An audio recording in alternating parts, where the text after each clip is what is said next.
یہ بالکل ایسا ہی ہے کہ جیسے کوئی ڈاکو یا کوئی گروہ کسی جگہ پر واردات کرتا ہے، ڈاکہ ڈالتا ہے، اور ڈاکہ ڈالنے کے بعد پاکستان زندہ باد کا نعرہ لگا کے وہاں سے آگے پیچھے چلا جاتا ہے، تاکہ دیکھنے والے اور سننے والے یہ سمجھیں اس واقعہ کے پیچھے پاکستانی ادارے ہیں یا پاکستانی حکومت ہے۔ پھر جب ابتدائی رپورٹس آئیں، اس میں دودھ کا دودھ اور پانی کا پانی ہو گیا۔ حکومتی ذمہ داران نے بتایا کہ اس واقعہ کے پیچھے کوئی مذہبی جماعت ملوث نہیں، بلکہ یہ تو ایک بد انتظامی نااہلی کا واقعہ ہے اور سانحہ ہے۔ نئی نسل کو اسی طرح اسلامی نظام سے دور کرنے کے لیے، بدظن کرنے کے لیے ہمیشہ اس طرح کی چالیں چلی جاتی ہیں، مگر اسلام دشمن عناصر نہ تو کبھی پہلے کامیاب ہوئے ہیں اور انشاءاللہ نہ ہی کبھی آئندہ کامیاب ہوں گے۔ آج کے خطبہ جمعۃ المبارک میں سانحہ سیالکوٹ کے تناظر میں اور کچھ اہم امور پر گفتگو کرنے کی سعادت حاصل کروں گا۔ اللہ تعالیٰ میری زبان پر کلمۃ الحق جاری فرمائے اور ہمیں سن کر عمل کی بھی توفیق عطا فرمائے۔ برادران اسلام، اللہ تعالیٰ نے ہمارے پیارے آقا مولا احمد مجتبیٰ جناب محمد مصطفیٰ صلی اللہ تعالیٰ علیہ وآلہ وسلم کو تمام جہانوں کے لیے رحمت بنا کر بھیجا ہے، اور کوئی بھی انصاف پسند شخص اس حقیقت کا انکار نہیں کر سکتا کہ اللہ تعالیٰ کی توفیق سے حضور علیہ السلام نے اس کائنات میں امن کا انقلاب برپا کیا ہے، اور جو ایک دوسرے کے گریبانوں کو نوچنے والے تھے ان کو آپس میں بھائی بھائی بنایا ہے۔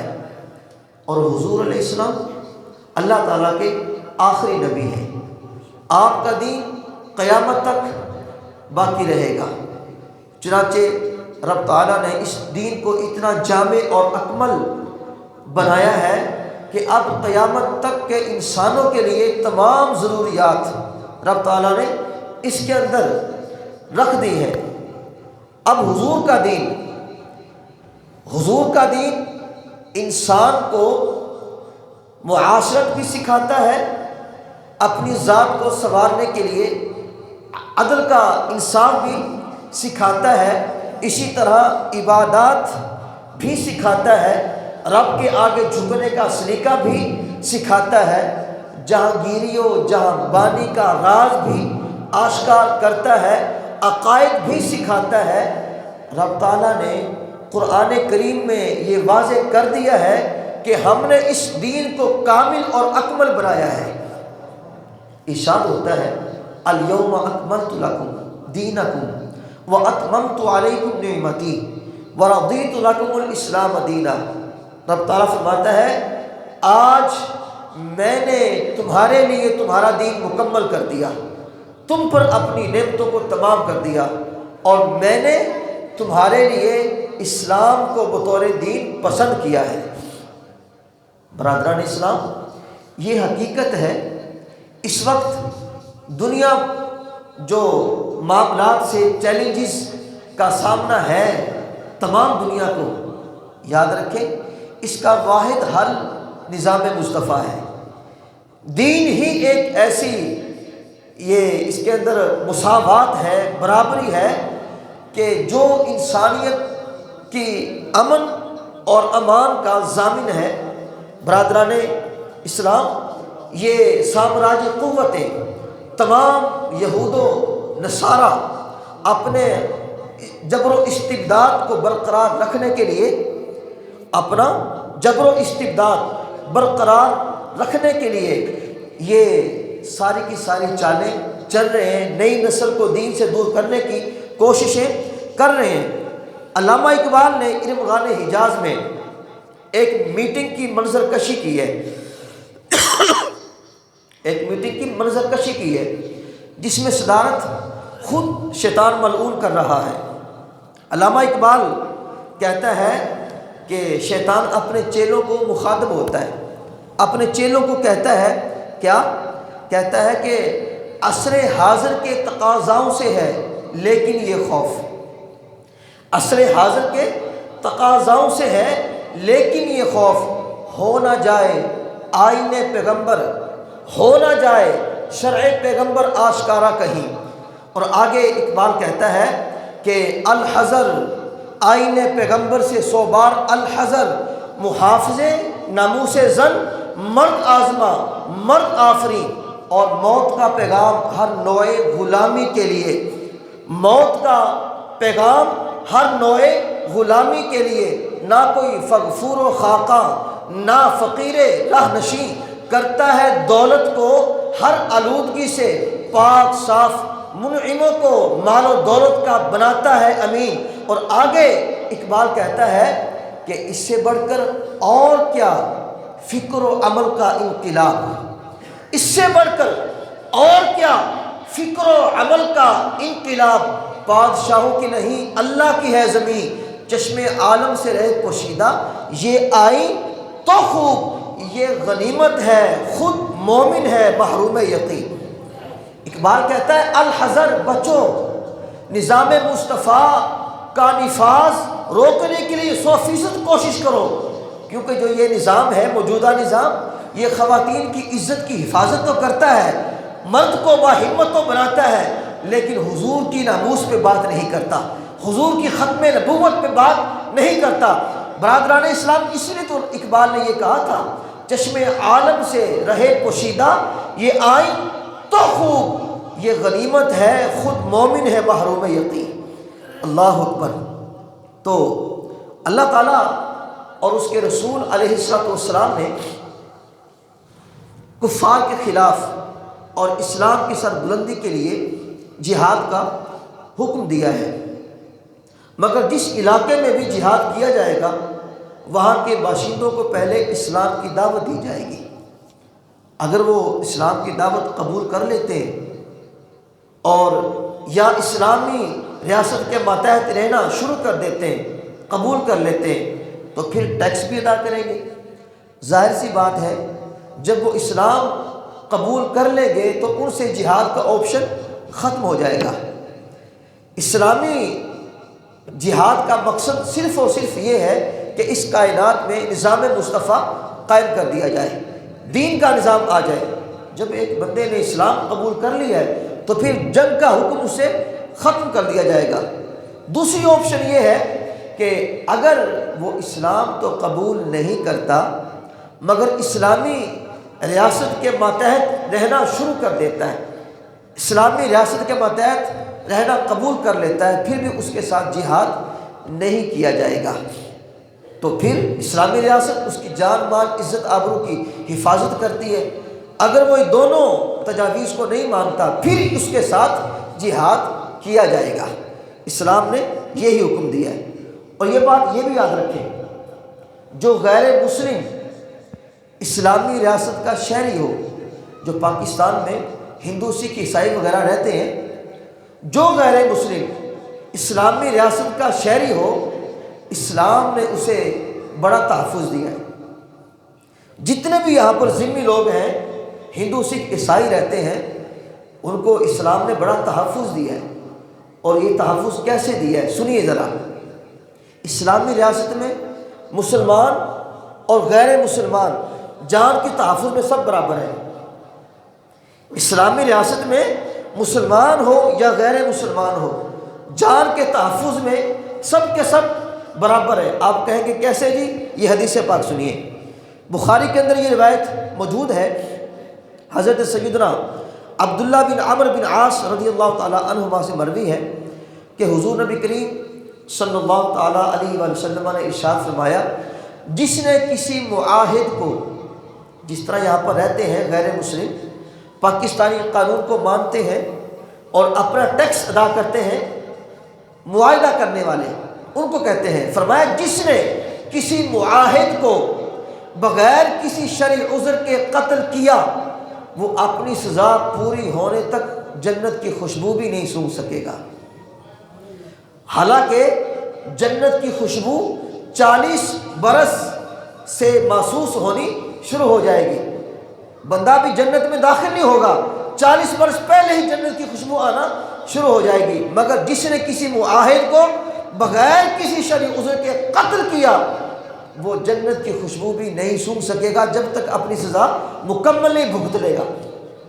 اور آگے ایک اور روایت کا مفہوم ہے، فرمایا خبردار جس نے کسی معاہد پر ظلم کیا، کسی ذمی پر ظلم کیا اور اس کی طاقت سے بڑھ کے اس پہ بوجھ ڈالا، اس کے حق میں کمی کی یا اس کی رضا کے بغیر کوئی چیز لی، حضور فرما رہے ہیں قیامت کے روز اس کی طرف سے میں اس کا فریق بنوں گا، اس کے خلاف جھگڑوں گا۔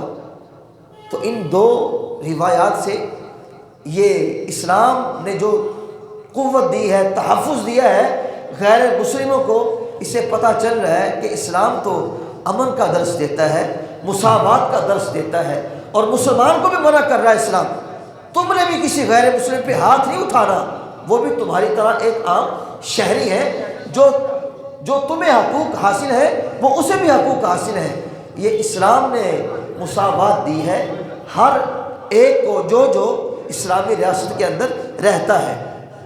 اب آگے چلتے ہیں جی، آگے چلتے ہیں اور ذرا دیکھیے اس وقت امریکہ، یورپ اور اس کے اتحادی اپنے آپ کو امن کا عالمی اور انسانی حقوق کا چیمپئن قرار دے کر دنیا کو بیوقوف بنانے کی کوشش کر رہے ہیں، لیکن کوئی بھی انصاف پسند شخص جو ان کے کرتوتوں سے آگاہ ہے وہ واضح طور پر کہتا ہے، برملا کہتا ہے کہ یہ سب کھوکھلے نعرے بازی ہے، اپنی برتری ثابت کرنے کے لیے وہ یہ سب کچھ بہانے بنا رہے ہیں۔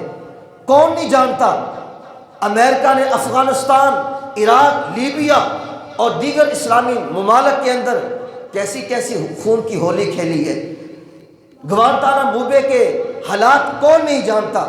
اسی طرح بھارتی، کشمیری، فلسطینی، برمی مسلمانوں پہ جو قیامت توڑی گئی، یہ گوروں کو سانپ سونگھ گیا تھا، کسی گورے کا بیان بھی نہیں آیا۔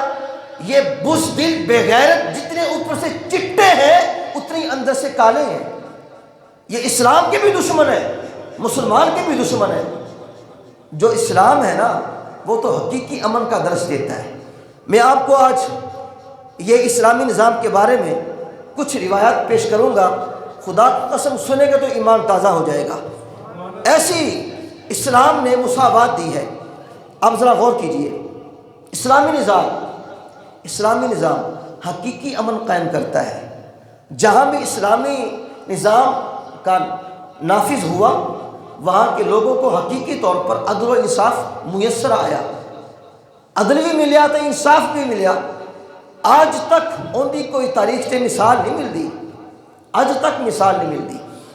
عزیزان گرامی توجہ کیجئے، مراد مصطفیٰ جس کو میرے پاک نبی نے اللہ تعالیٰ سے مانگ کے لیا، کون؟ فاروق اعظم رضی اللہ تعالیٰ عنہ کے دور خلافت میں روم کے بادشاہ نے مسلمانوں کے خلاف فیصلہ کن جنگ کرنے کا اعلان کیا، یرموک کے مقام پر فیصلہ کن جنگ کا اعلان کیا۔ مختلف قسموں کے مختلف علاقوں سے بعض مسلمان اپنے وقت کی سپر پاور سے ٹکرانے کے لیے ایک مقام پر جمع ہونے لگے۔ سپہ سالار سیدنا ابو عبیدہ بن جراح نے بعض اسلامی کمانڈوز کو حکم دیا کہ وہ اپنے علاقے کو چھوڑ کر ایک جگہ پر جمع ہو جائیں۔ اس موقع پر جتنے علاقائی کمانڈوز تھے، اس کی مثال تاریخ آج تک ہمیں دکھا نہیں سکی، قیامت تک دکھا بھی نہیں سکے گی۔ ابو عبیدہ بن جراح نے اعلان کیا، مسلمان کمانڈوز کو حکم دیا جو ہمارے علاقے میں مسلمانوں کے پاس جو غیر مسلم رہتے ہیں، عیسائی رہتے ہیں، ہندو رہتے ہیں، سکھ رہتے ہیں، ابو عبیدہ بن جراح نے فرمایا جو ہم نے ان سے ٹیکس لیا ہے نا ان کا واپس کر دو، ان کا ٹیکس واپس کر دو، اور یہ اعلان بھی کر دو ہمیں پیغام ملا ہے، ہمیں فاروق اعظم کی جانب سے اطلاعات ملی ہے، روم کے بادشاہ نے مسلمانوں کے خلاف جنگ کرنے کا فیصلہ کیا ہے، اس لیے ہم نے وہاں جانا ہے، ہم نے تم سے اس بنیاد پر ٹیکس لیا تھا، ہم تمہاری حفاظت کریں گے، جب ہم تمہاری حفاظت نہیں کر سکتے ہم تمہارا ٹیکس تمہیں واپس دے رہے ہیں، ہم جب واپس آئیں گے اگر اللہ نے ہمیں کامیابی عطا فرمائی، شاہ روم کے مقابلے میں اللہ نے ہمیں کامیاب کیا، ہم دوبارہ آئیں گے، تم سے دوبارہ معاہدہ کریں گے، پھر ٹیکس بھی لیں گے، تمہاری حفاظت بھی کریں گے۔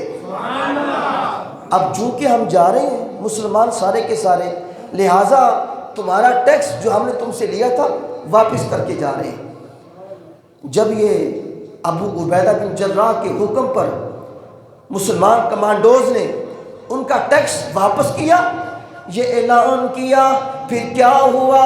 وہ عیسائی شہری کہنے لگے او حضور دے غلاموں خیری جاؤ تے خیری جاؤ، اللہ تعالیٰ تمہیں کامیابی عطا فرمائے۔ یہ کون کہہ رہے ہیں؟ جو اسلام کے اندر، جو اسلام کے ماتحت عیسائی رہتے تھے، غیر مسلم رہتے تھے، وہ کہنے لگے حضور کے غلاموں اللہ تعالیٰ تمہیں کامیابی عطا فرمائے، خیر سے جاؤ خیر سے آؤ۔ وہ عیسائی کہنے لگے حالانکہ رومی ہمارے ہم مذہب ہیں، وہ بھی عیسائی ہم بھی عیسائی، مگر تمہاری جگہ ہمارے حکمران وہ ہوتے، رومی ہوتے، وہ ہمیں ایک پائی بھی واپس نہ کرتے، تمہاری تربیت آمنہ کے لال نے کی ہے، تم نے ہمارا ایک ایک پائی واپس کر دیا ہے۔ اگر تمہاری جگہ وہ حکمران ہوتے ہمیں ایک پیسہ واپس نہ کرتے، سب کچھ لٹ لٹا کے لے جاتے، مگر یہ حضور کی تربیت ہے، حضور کی تربیت کا اثر ہے کہ تم نے ہماری ایک ایک پائی واپس کر دی ہے۔ قربان جاؤ یار، اپنے تو مانتے ہی ہیں، آج تو اپنا بھی کوئی نہیں مانتا، دیکھ لیں کیا صورتحال ہے۔ اسلامی ریاست کے دعوے دار ہے نا، اسلامی ریاست، میں کہا اسلامی ریاست ایسی تو نہیں ہوتی جیسی تم چلا رہے ہو، اسلامی ریاست یہ ہے جو فاروق اعظم نے چلائی ہے، جو صدیق اکبر نے چلائی ہے، جو عثمان غنی نے چلائی ہے، جو مولا علی نے چلائی ہے، یہ ہے اسلامی ریاست۔ تم تو یہ جناب کیا کہتے ہیں کہ شراب کی بوتل پہ آب زمزم کا لیبل لگا کے جناب 2 نمبر کام کر رہے ہو، ایسا کام نہیں ہوتا نا۔ مولا علی، سردی ہے مجھے پتہ ہے، میں بھی بول رہا ہوں، آپ بھی ذرا تکڑے ہو کے بولو نا یار۔ مولا علی رضی اللہ تعالی عنہ کے دور خلافت میں، یہ ہے جی اسلامی دور، یہ ہے اسلامی ریاست۔ مولا علی رضی اللہ تعالی عنہ کے دور خلافت میں ایک مسلمان نے غیر مسلم کو قتل کر دیا، گواہوں سے ثابت ہو گیا کہ مسلمان قاتل ہے۔ مولا علی نے جب یہ بات پکی سمجھ لی کہ یہ قاتل ہے، مسلمان کو بطور قصاص مولا علی نے قتل کرنے کا حکم دے دیا۔ جب قاتل کے اہل خانہ کو پتہ چلا اب ہمارا بھائی ہمارا بچہ قتل ہو جائے گا، تو قاتل کے اہل خانہ نے مقتول کے بھائی سے مشورہ کیا، کہنے لگے یارا تیرا بھائی تے چلا گیا، ہن ساڑے بھائی نو کیوں مارنا ہے؟ بطور قصاص ہم تمہیں دیت دیتے ہیں، معاوضہ دیتے ہیں، لہٰذا ہمیں قصاص چھوڑ دے، ہمیں قصاص یعنی کہ قتل کے بدلے قتل نہ کرو، ہم تمہیں پیسے دے دیتے ہیں، معاوضہ دے دیتے ہیں۔ اب مقتول کے اہل خانہ نے مولا علی کی بارگاہ میں دیت کی درخواست پیش کی، معاوضے کی درخواست پیش کی۔ مولا علی نے جب درخواست پڑھی نا تو یوں کر کے دیکھا، فرمایا کیا تمہیں قاتل کے اہل خانہ نے ڈرایا تو نہیں ہے؟ تمہیں قاتل کے اہل خانہ نے ڈرایا تو نہیں ہے، دھمکایا تو نہیں ہے؟ قاتل کا وہ مقتول کا جو بھائی تھا کہنے لگا نہیں نہیں حضور ایسی کوئی بات نہیں ہے، اب ہمارا بھائی تو چلا ہی گیا، وہ واپس نہیں آ سکتا، لہٰذا ہم معاوضہ لے لیتے ہیں، دیت لے لیتے ہیں۔ مولا علی فرمانے لگے یہ تمہاری مرضی ہے، وگرنہ ہماری حکومت کا یہ اصول ہے جس نے ہم سے معاہدہ کیا ہے جو ہمارا شہری ہے اس کی جان اور ہماری جان برابر ہے، چاہے کوئی غیر مسلم ہوئے یا مسلمان ہوئے، جڑا اسلامی ریاست چ رہندا ہے نا، جڑا اسلامی قانون نو مندا ہے، ٹیکس دیندا ہے، اودی جان تے مسلمان دی جان برابر ہے، اودی دیت ساری دیت برابر ہے۔ یہ ہے جی اسلامی ریاست۔ یہ کیا ہے؟ ذرا تکڑے ہو کے بولو ذرا، اسلامی ریاست۔ ہاں اسلامی ریاست، یہ ہے اسلامی ریاست۔ ایک اور داستان سنا دوں اسلامی ریاست کی۔ اللہ اکبر۔ عزیزان گرامی، یروشلم فتح ہوا، فلسطین فتح ہوا، وہاں کے گورنر کون؟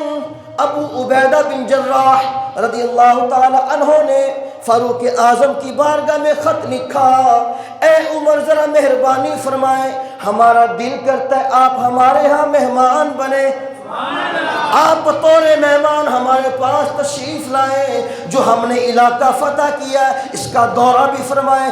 جناب فاروق اعظم نے ابو عبیدہ کی درخواست کو قبول کر لیا، دعوت کو قبول کر لیا۔ کون؟ فاروق اعظم۔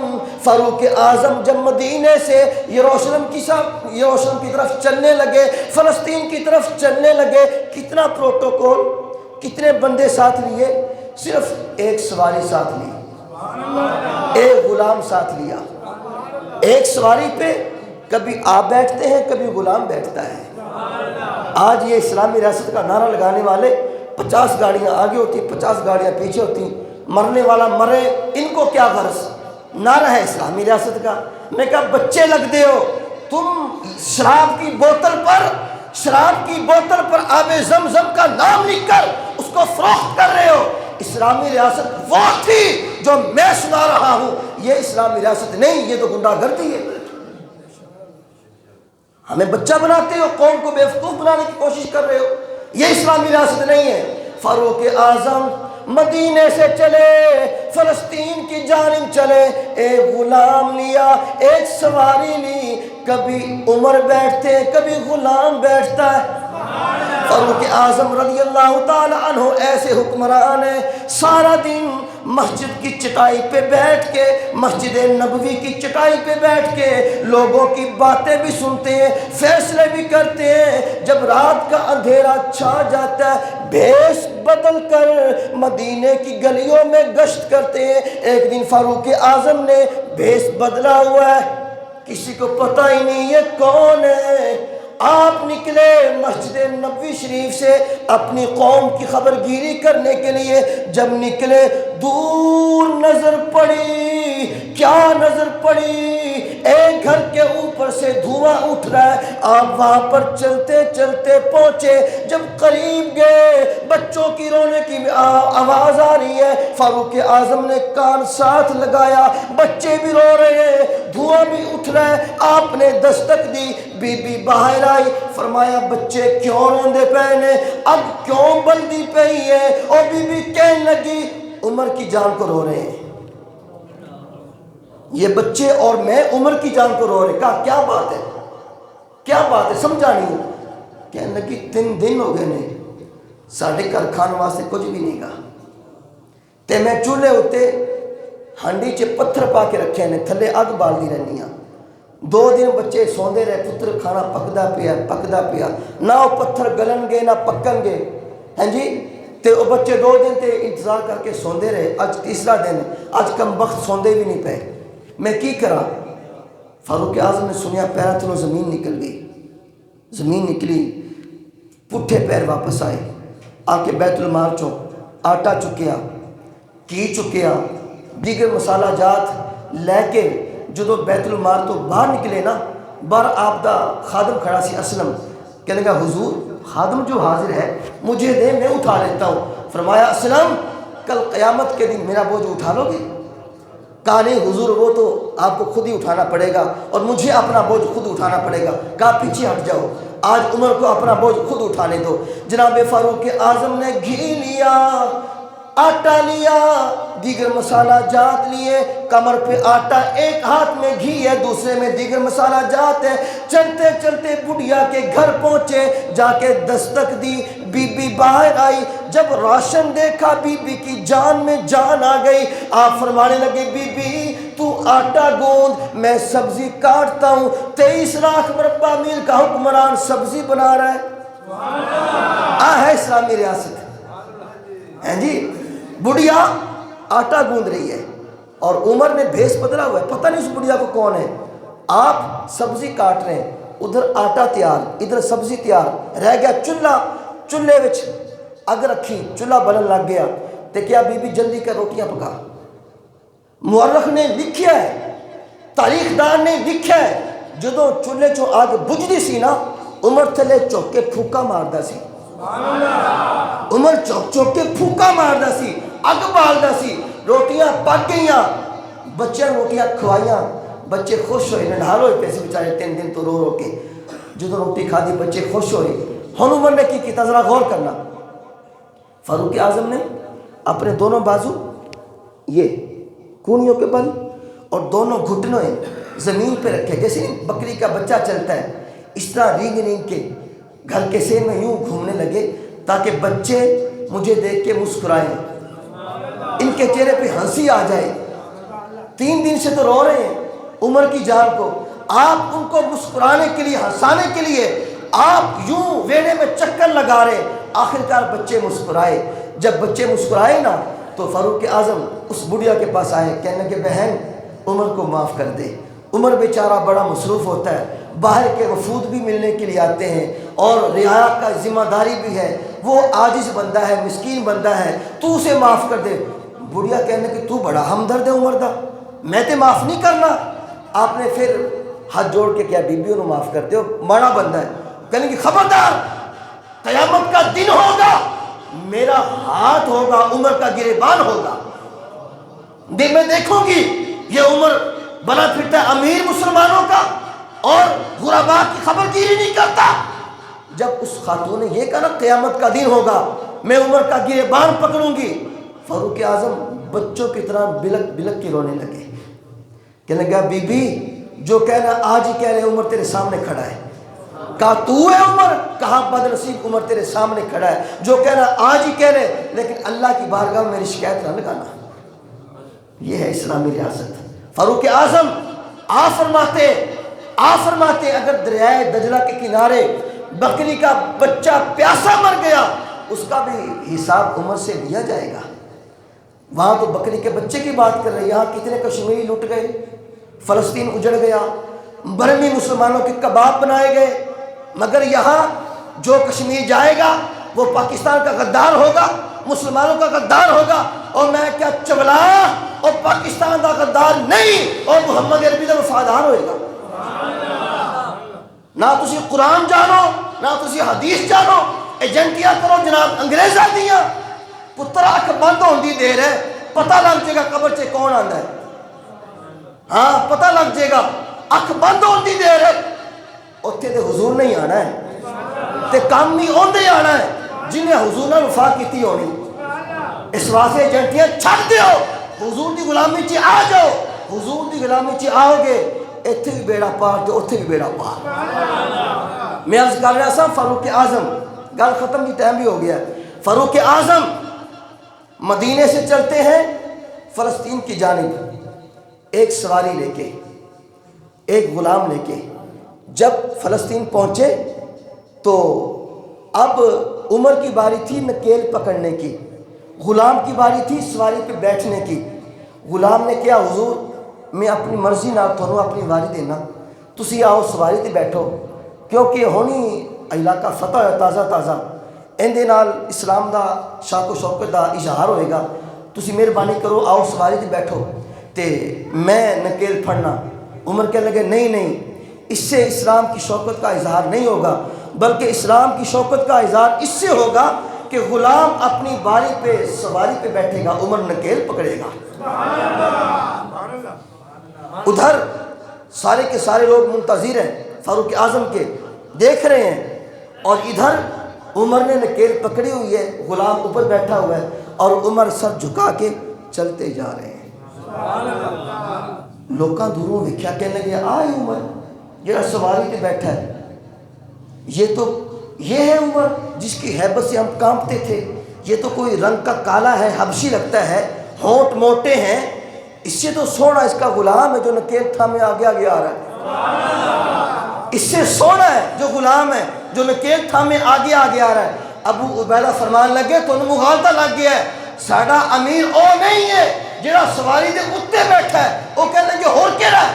فرمایا ہمارا امیر وہ ہے جو نکیل تھامے آگے آگے آ رہا ہے۔ فاروق اعظم جب آگے آئے، ابو عبیدہ بن جراح نے استقبال کیا، آگے بڑھ کے جب استقبال کیا تو فاروق اعظم نے دونوں ہاتھ ابو عبیدہ کے کندھوں پہ رکھے اور آپ نے تاریخی جملہ فرمایا لا الہ الا اللہ انا کنا اذل قوم فاعزنا اللہ بالاسلام۔ اے ابو عبیدہ، ہم ایک ذلیل قوم تھے، لا الہ الا اللہ انا کنا اذل قوم فاعزنا اللہ بالاسلام۔ اے ابو عبیدہ، ہم ذلیل قوم تھے لیکن اللہ نے ہمیں اسلام کی برکت سے عزت عطا فرمائی ہے۔ جو مسلمان کو عزت ملی ہے نا، یہ اسلام کی وجہ سے ملی ہے۔ ہاں، اسلام کی وجہ سے۔